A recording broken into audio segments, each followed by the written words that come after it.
भूतिया भैंस का बदला।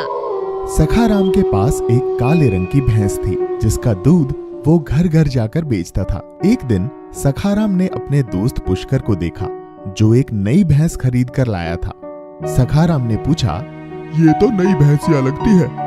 कमाल है रे पुष्कर, हमारा तो घर चलाना भी मुश्किल होता जा रहा है और तू नई भैंस ले आया। वो कैसे, मुझे भी तो बता। अरे भाई, बड़ी सीधी सी बात है।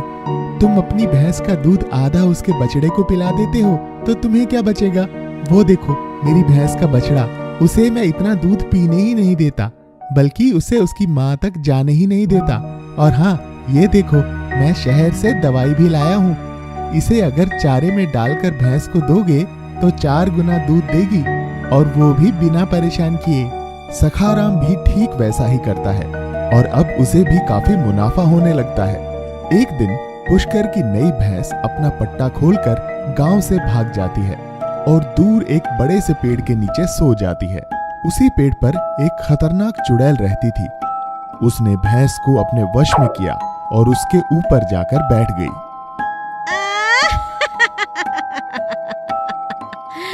वाह, मजा आ गया। आज से तुम मेरा वाहन बन जाओ, मेरे साथ रहो। भैंस अपनी आप बीती चुड़ैल को बताती है और कहती है, आप उन लालची दूध वालों को सजा दो। चलो मेरे साथ, अभी बदला लेते हैं। और मैं भी लालची लोगों को सजा देना चाहती हूँ। मेरे साथ भी जब मैं जिंदा थी कई लालची लोगों ने बहुत बुरा किया है। मेरे बच्चे से भी मुझे अलग कर दिया। आज मजा आएगा तुम्हारे साथ इन लालचियों से बदला लूंगी। एक एक करके भैंस सबके घर जाती है और दूध वालों को उठा उठा कर पटकती है। बहुत बुरे लोग हो तुम, हमारा दूध पीते हो, उसे बेचते हो और हमारे ही साथ अत्याचार करते हो। मुझे माफ कर दो, मैं शर्मिंदा हूँ। हमें माफ करो। आज के बाद हम वादा करते हैं हम किसी भी माँ से उसका बच्चा नहीं छीनेंगे। अब मैं चाहती हूँ तुम्हें तुम्हारे बच्चे के साथ रहना चाहिए, मेरे साथ नहीं। चुड़ैल चली गई और भैंस को उसका बच्चा और सखाराम को सबक मिल गया। शांति नगर के एक गांव में एक चुड़ैल ने सबका जीना हराम कर रखा था। वो हर 2 दिन के बाद गांव में आती और घर के बाहर दरवाजे पर खड़ी होकर आवाज लगाती, क्या मैं अंदर आ जाऊं? जो लोग डर जाते और बड़बड़ाने लगते या पूछते, कौन है दरवाजे पर? ऐसा पूछने वालों को वो अपने साथ लेकर चली जाती। उसी गांव में आशा अपने सास, ससुर और ननद के साथ रहती थी। आशा की सास और ननद घर का सारा काम उससे करवाते और खुद आराम करते। अरे ओ आशा, कहाँ मर गई? सारा दिन कपड़े ही धोती रहेगी या खाना भी पकाएगी? बस माँ जी, अभी आई। माँ पता है, कल ज्योति के चाचा ने दरवाजा खोल दिया तो चुड़ैल उन्हें भी अपने साथ ले गई। क्या कहा? चुड़ैल? हे भगवान! देख बेटी, तू अपना ख्याल रखना और गलती से भी दरवाजा मत खोलना। अगर कभी चुड़ैल हमारे घर आई भी तो ये आशा जाएगी उसके साथ, क्योंकि यही तो दरवाजा खोलती है। जा, अब तू फटाफट दरवाजे पर लिख कर आ जा कि हम घर पर नहीं हैं। चुड़ैल तुम कल आना। आशा की ननद आशा को बिल्कुल पसंद नहीं करती थी। उसने जानबूझकर दरवाजे पे लिख दिया, चुड़ैल आज आ जाना, और चुपचाप आकर खाना खाने लगी। खाने के बाद सब सो जाते हैं, चुड़ैल नहीं आती। आशा की ननद सुमन सोचती है, मैंने तो चुड़ैल को आने के लिए कहा था, दिन चढ़ने वाला है, चुड़ैल तो आई ही नहीं। जाकर देखती हूँ। सुमन जैसे ही दरवाजा खोलती है, सामने चुड़ैल को पाती है। चुड़ैल उसे अपने दांतों में दबोच लेती है।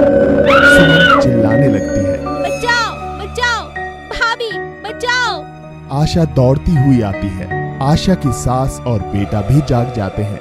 आशा बिना डरे चुड़ैल को दबोच लेती है। छोड़ो, छोड़ो सुमन को, छोड़ो। आशा बहुत समझदार थी। वो जानती थी कि केवल अंधेरा होने तक ही चुड़ैल किसी को अपने बस में रख सकती है और सूरज की पहली किरण पड़ते ही उसकी शक्तियां कमजोर पड़ जाती हैं। इसलिए उसने चुड़ैल को दबोच कर रखा और कुछ ही देर में दिन निकल आया। तब चुड़ैल चिल्लाने लगी और सुमन को छोड़कर वहां से भाग गई। ये क्या था? तुम ठीक तो हो? मुझे माफ कर दो भाभी, मैं इन सब की जिम्मेदार हूँ। मैं आपको गलत समझती थी, मुझे माफ कर दो। सुमन सारी बात घर वालों को बताती है। सभी आशा को खूब प्यार और सम्मान देते हैं और हर रात दरवाजे पर लिखकर सो जाते हैं, चुड़ैल आज हम घर पर नहीं, कल आना। लालची चुड़ैल। सकलपुर गांव में एक भयानक चुड़ैल का साया था। वो रोज गांव में आती और किसी ना किसी को उठाकर अपने साथ ले जाती। गांव के बाहर एक घना जंगल था जहां वो रहती थी। अपने शिकार को भी वो वहीं जाकर खाती थी। गांव वाले बहुत परेशान थे। वो किसी भी तरह उससे पीछा छुड़ाना चाहते थे, इसलिए उन्होंने एक सभा बुलाई। कल वो मेरी बकरी उठाकर ले गई और परसों वो मेरी दादी को उठाकर ले गई। हमें कुछ करना चाहिए, नहीं तो कोई नहीं बचेगा गांव में। गांव वालों ने एक उपाय निकाला और सोचा कि आज रात वो चुड़ैल के सामने प्रस्ताव रखेंगे कि वो रोज रोज गांव में ना आया करे। हम हर रोज एक जानवर जंगल तक पहुंचा दिया करेंगे। अरे वाह, आज तो गांव वाले मेरे स्वागत में खड़े हैं। चुड़ैल जी, हम आपके सामने प्रस्ताव लेकर आए हैं। कृपया शांत हो जाइए और हमारी बात ध्यान से सुनिए। प्रस्ताव? कैसा प्रस्ताव? जल्दी बताओ, मुझे बहुत भूख लगी है। ऐसा ना हो यहाँ कोई जिंदा ना बचे और तुम सबको खा जाऊं। गांव वालों ने सारी बात चुड़ैल से कही। ठीक है, कल से मेरे पास तक रोज एक जीव जिंदा पहुंच जाना चाहिए। याद रखना, ज्यादा होशियारी की तो पूरे गांव को तहस नहस कर दूंगी। चुड़ैल के जाने के बाद गांव का एक बुजुर्ग पास खड़े जुगनू को कहता है, बेटा जुगनू, कल चुड़ैल का भोजन तुम लेकर जाना। आज हम शरद को भेज देते हैं। जुगनू गर्दन हिलाकर हामी तो भर देता है, लेकिन वो इस उपाय से खुश नहीं था। वो तो पूरे गांव को इस मुसीबत से निकालना चाहता था। पूरी रात और पूरा दिन जुगनू ने बहुत सोचा और फिर खाली हाथ चल पड़ा जंगल की तरफ। उसे देख गांव के लोग हैरान थे। जब जुगनू चुड़ैल के पास पहुंचा तब उसने कहा, चलिए चुड़ैल जी, मैं आपके भोजन को पकड़कर ले आया हूँ। कहाँ है भोजन? कहाँ है? कहाँ है? दिखाओ, कहाँ है? वो एक बहुत बड़ा जानवर है जिसे यहाँ लाना मुश्किल था, इसीलिए मैंने उसे नदी किनारे बांध दिया है। आप चलिए। नदी किनारे जुगनू ने जानवर नहीं बल्कि एक चुड़ैलों को पकड़कर कैद करने वाले जादूगर को बुला रखा था, जिसने चुड़ैल के वहां पहुंचते ही उसे अपनी बोतल में कैद कर लिया। और गांव के सभी लोग जुगनू को धन्यवाद कहने लगे और उसे गांव का मुखिया भी बना दिया। कैलाशपुर नाम का एक गांव में स्वाति नाम की एक बहुत सुंदर लड़की रहती थी। उसे शिवा नाम का एक आवारा लड़का रोज चिढ़ाता था। शिवा की इन हरकतों से तंग आकर स्वाति अपने पिता से शिकायत कर दी, जो पेड़ के नीचे बैठे थे। तभी पेड़ के पीछे से एक चुड़ैल ने स्वाति की पूरी बातें सुन ली। नहीं स्वाति, लड़कियों को ये सब सहना पड़ता है। आइंदा से इस तरह की शिकायतें मत करना, ठीक है?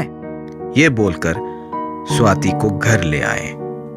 इस गांव के मर्द तो बिल्कुल राक्षस जैसे हैं, लड़कियों का दर्द नहीं समझते।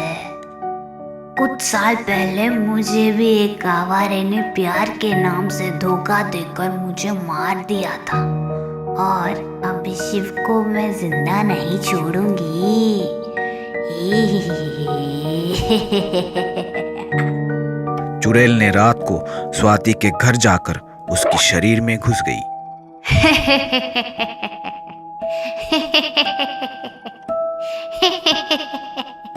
कल मैं उस शिव को मजा चखाऊंगी।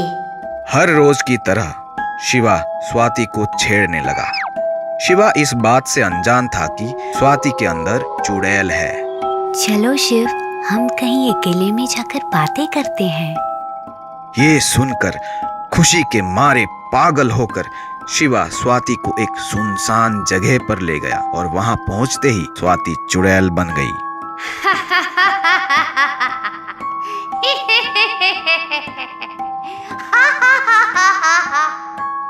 अरे स्वाति, ये तुम्हें क्या हो गया?